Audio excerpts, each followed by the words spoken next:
Bonjour, c'est Alphonse le mécanicien.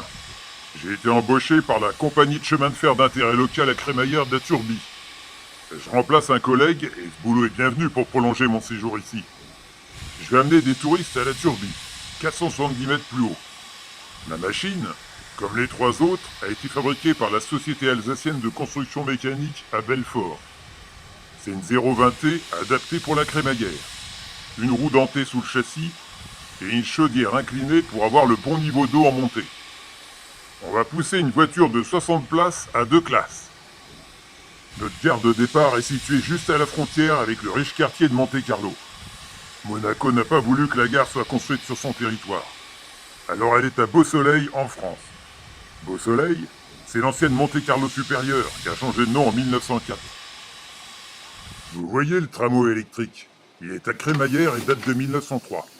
Il vient de la fontaine Saint-Michel et va emprunter une partie de notre ligne et bifurquer sur la droite 250 mètres plus loin, pour arriver au pied de l'hôtel Riviera Palace, qui a été construit en 98. Toutes les 20 minutes, ils viennent transporter leur riche clientèle étrangère, principalement russe, austro-hongroise ou anglaise, au plus près du casino de Monte-Carlo. Mais revenons à nos moutons. J'ouvre le régulateur et c'est parti sur les 2700 mètres de la ligne jusqu'à la Turbie. Notre vitesse de croisière, c'est pas celle de l'Express Paris-Lyon, loin de là, avec nos 7 km/h. Vous avez vu à droite? C'est la voie du tramway qui se connecte à la nôtre. On va monter sur la rive droite du vallon de Sainte-Dévote, en longeant le flanc du Mont des Mules. On approche de la station du Riviera Palace. Mais contrairement à celle du tram, on est 250 mètres à l'ouest de l'hôtel. Pour en revenir au Riviera, on peut dire qu'il y a deux mondes qui se côtoient. Vous avez vu ce bel escalier qui descend majestueusement vers Monte-Carlo? Eh ben, il passe au milieu du bidonville du Carnier, surnommé le Tonkin, où vivent dans la pauvreté des maçons italiens. C'est reparti, on continue à grimper. Vous savez, la pente atteint parfois 25%. Sans crémaillère, ce serait impossible d'avancer. Elle est de type Riggenbach, du nom de l'ingénieur suisse qui l'a conçue. C'est comme des barreaux d'une échelle posés entre les rails espacés d'1 mètre. On arrive à la halte de la Bordina. On s'arrête vraiment à toutes les pissotières. En fait, son seul intérêt, c'est d'avoir un doublement des voies. C'est une halte d'évitement. Eh oui, c'est une ligne à voie unique.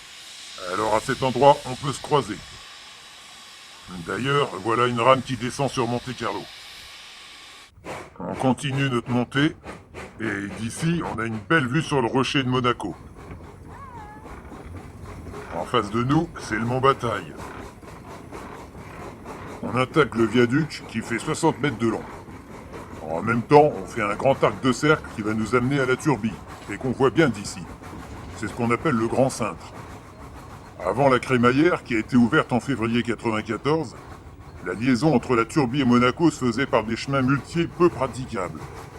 Le développement du train a bien changé les choses. Le monument en ruine que vous voyez, c'est la fierté de la Turbie. C'est le trophée d'Auguste, construit en l'honneur du futur empereur Auguste. Il a été bâti en -6, -7 avant Jésus-Christ. C'est pour honorer la soumission de 44 tribus qui se mêlent le bazar sur les routes romaines. Les pierres calcaires qui ont servi à sa construction viennent d'une carrière située à 500 mètres. Et voilà, on voit bien le terminus de notre ligne devant la falaise. Vous avez vu sur la droite? C'est le Rigi d'hiver, un hôtel-restaurant luxueux de style mauresque qui a été construit en 1895. Eh ben, on aura mis un peu plus de 20 minutes pour monter. La Turbie, terminus, tout le monde descend.